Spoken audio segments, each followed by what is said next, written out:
Welcome to the Property Unleashed podcast, a show about property, entrepreneurship, and personal development.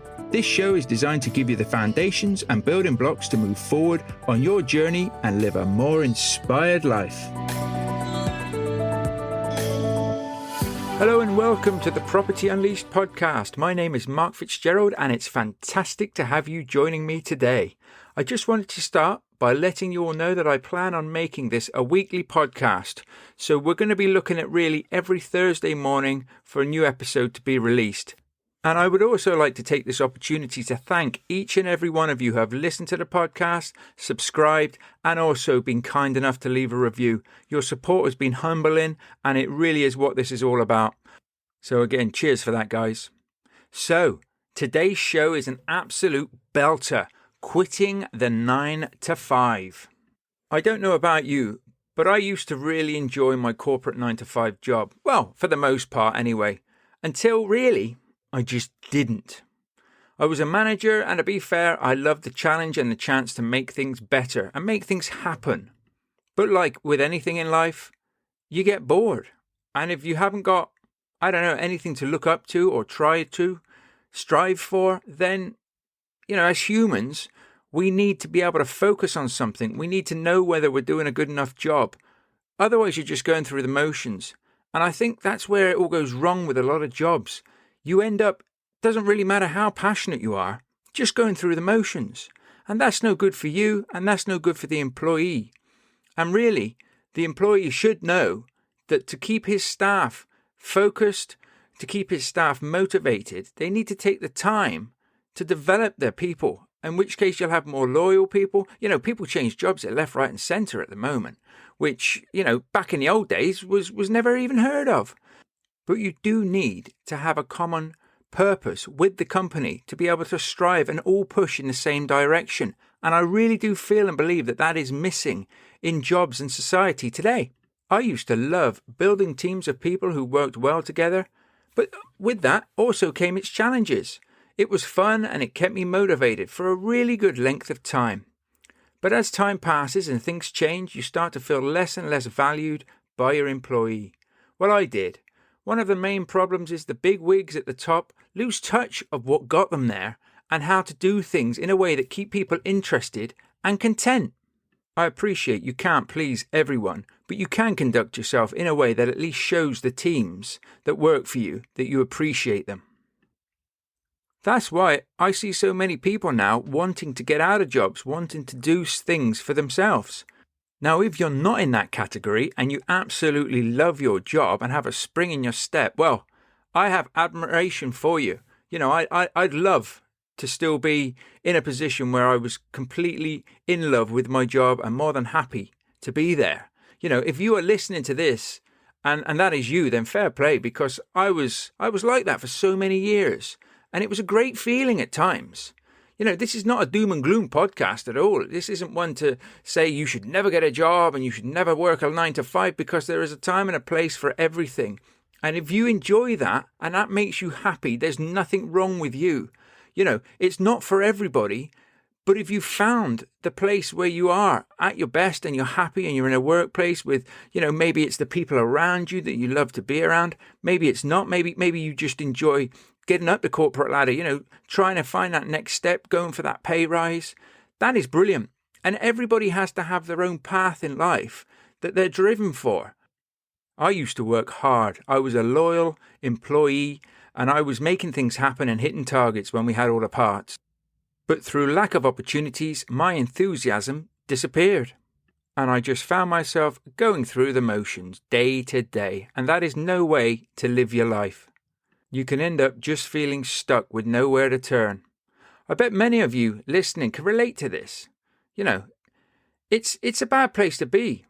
When you can't make things happen and you're unhappy and you feel trapped, it's not at all where anybody should find themselves. You also have to be very careful that you do not get caught in the financial trap of credit cards, of loans, of debt, just to have the nice things here and now. It's all too easy to get caught up with having the latest phones, the newest cars, the biggest house, and find yourself in such a predicament that before you know it, you cannot afford to do anything other than turn up for that job, because it's your lifeline to keeping everything that you think you've worked so hard to build. But in theory, in a way, society may have tricked you into doing. It's all too easy to get these loans and these credit cards that make you feel financially trapped, and you've got to get away from this. If you want to leave your job, if you want to start a business or just start something for yourself that gives you more time freedom, you need to stop letting yourself fall into the traps of having the latest gadget. It's crazy. And it's by getting ourselves, or it was for me anyway, by getting myself into this situation that meant I had to be the good little worker that kept turning up to pay off all the debt that I had built up during my life.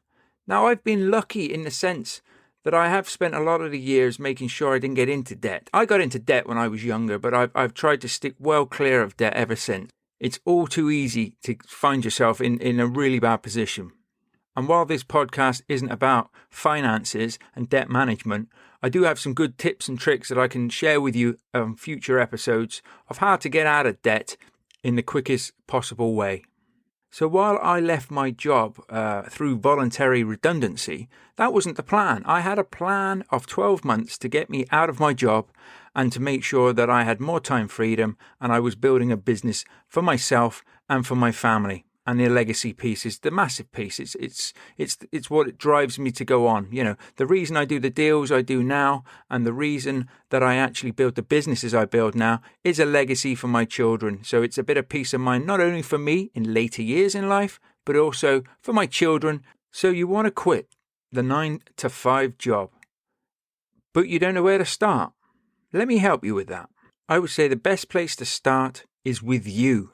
So look at yourself, your situation, and your finances. And I know I've spoken a lot about finances here, but really get them nailed down. Get the last 6 months' bank statements.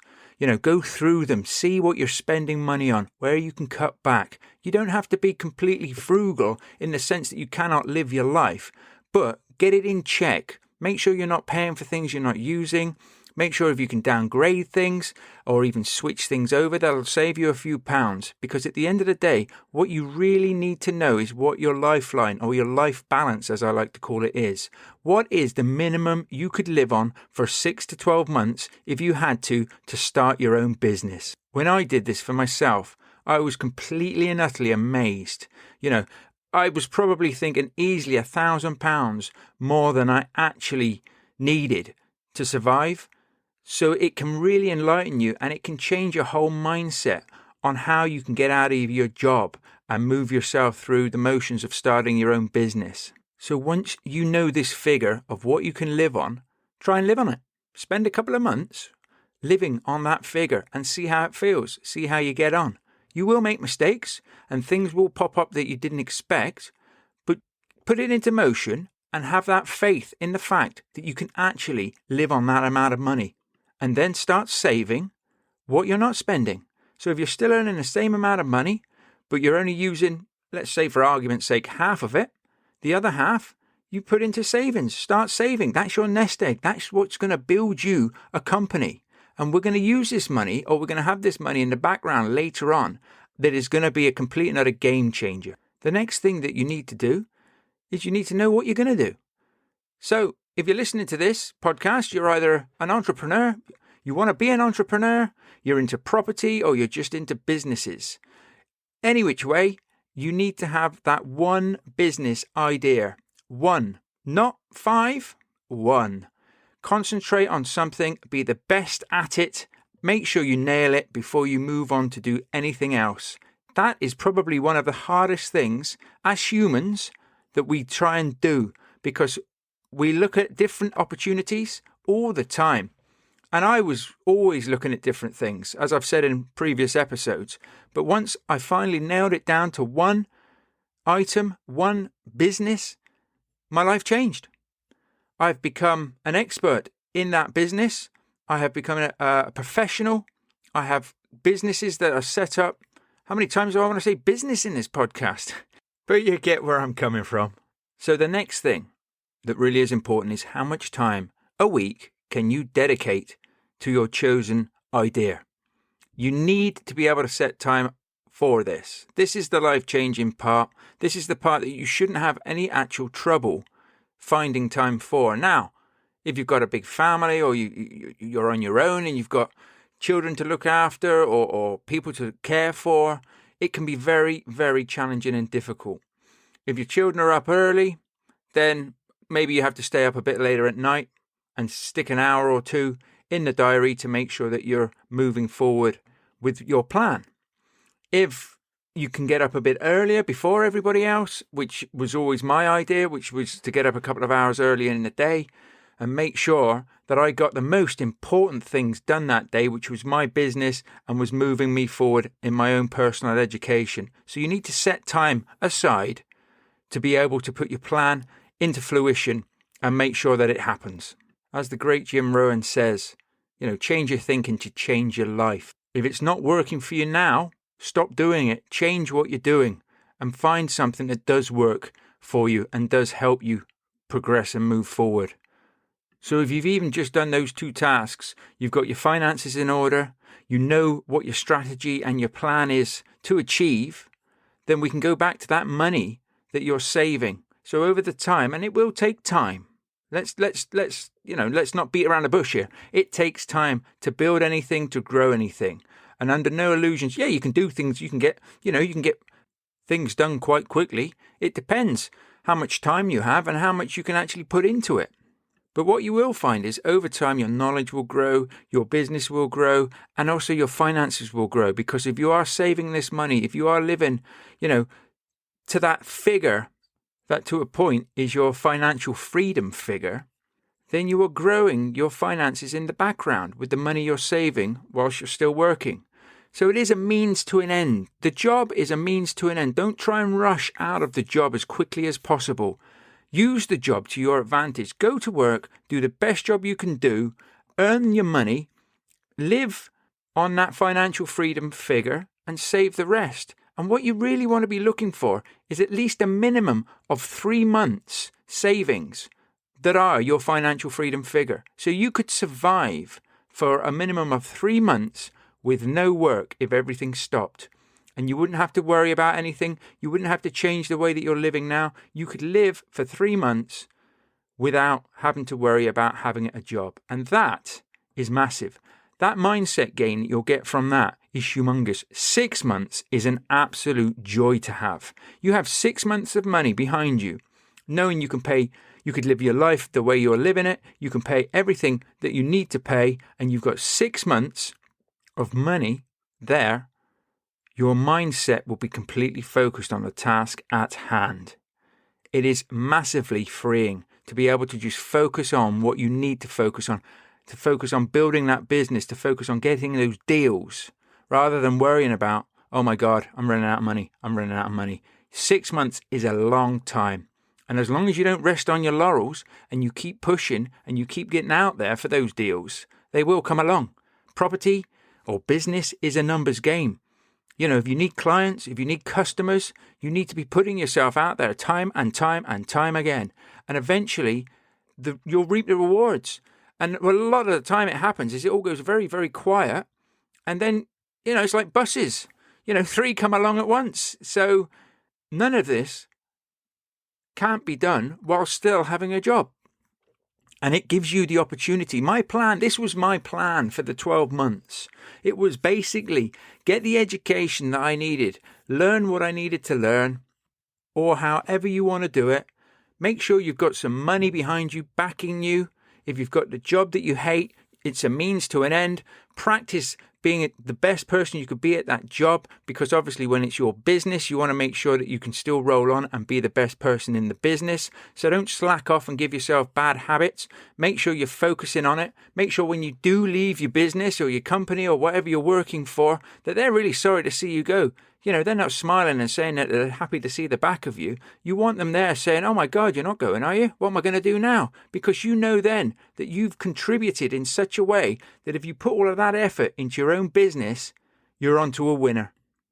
And by having your finances, your own personal finances in order, you'll have not only a bit of money to live on, you'll also have the money to grow the business quicker than if you're starting from scratch.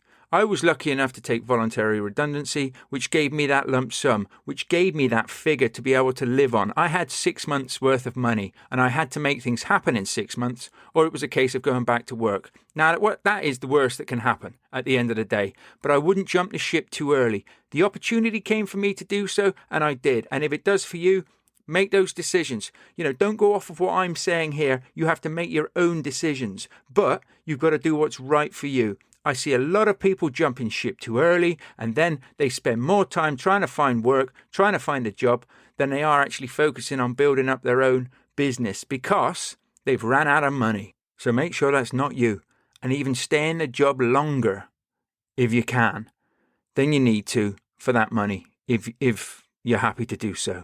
Now, on a flip side to this, we're obviously coming out of a situation at the moment where a lot of people have lost their jobs.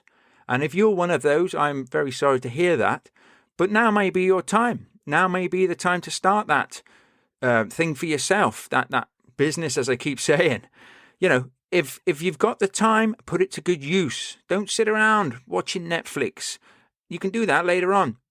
Build yourself a business. If this is what you want to do and you think to yourself, I haven't got any money to start a business, then look around you and follow people that have built businesses from nothing. There's books and books out there of people that have managed to build something from nothing. And yes, it may take years of hard work, but start now.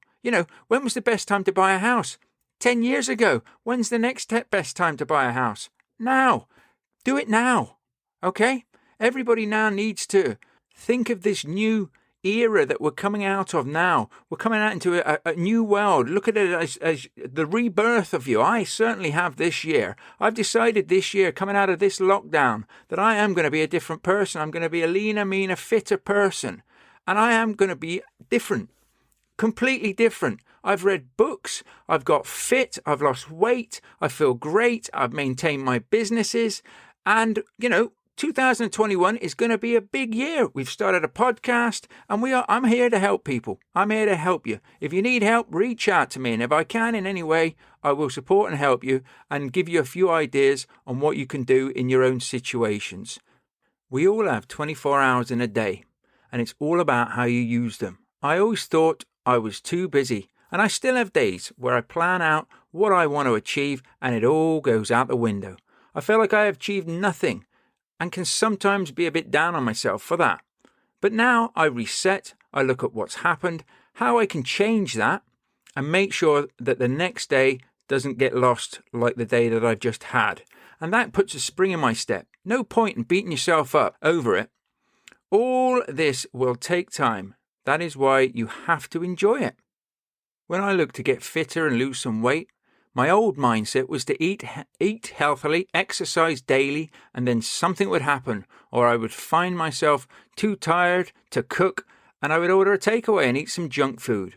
Then you feel you've let yourself down, and then, that week you're thinking to yourself, well, I'll start it all again next week. So then you end up eating more junk, and you just get yourself into a vicious cycle. What you've got to do is each day is a new beginning, and treat it like that. If you've had a bad day, put that to the back of your mind and move to the next day in a more positive manner. Make sure that you don't get caught in a spiral of days, weeks, months, and before you know where you are, you're a stone heavier and you're thinking to yourself, I've just wasted all that time. So take action now. Finances, get them in order. Plan. Business opportunities, business ideas, whatever it may be, get it nailed. Goals. What do you want to earn? Where do you want to be in 12 months? How much do you want to be earning in 12 months' time? Write it all down. Draw out the plan, the roadmap, follow it and pursue it. And put it in your diary, different dates. By this date, I want to have my first deal. By this date, I want to have such and such money coming in. By this date, I want to be handing my notice in. By this date, I want to have left my job. And write it in your diary. I did it in mine. I stuck a smiley little face in December of 2019 to say I was going to be out of my job by then. I was out of my job before that, but when I got to that date, that still made me laugh. All right, guys, I'm going to wrap this up now. As I said, I hope this helps. If you want to follow me on Instagram or Facebook, please do. I shall put some links in the show notes. It's always a great way to connect with people. If you enjoyed this episode and would like to write a review, that would be fantastic. As I said before, if you didn't, then don't bother. Also, don't forget to subscribe. And like I say, drop me a message. Let me know what your plans are. Let me know what your future visions are. I'm always interested. Okay, guys, you all take care of yourself, and bye for now. Thank you for listening, guys. I hope you've enjoyed this episode. Please subscribe and share the podcast with others. And if you could take a minute to leave the show a review, that would really mean a lot to me as well. Lastly, why not head over to the Property Unleashed Facebook group? And if you do, I'll see you there. Take care and make sure you keep focusing on your vision. Bye for now.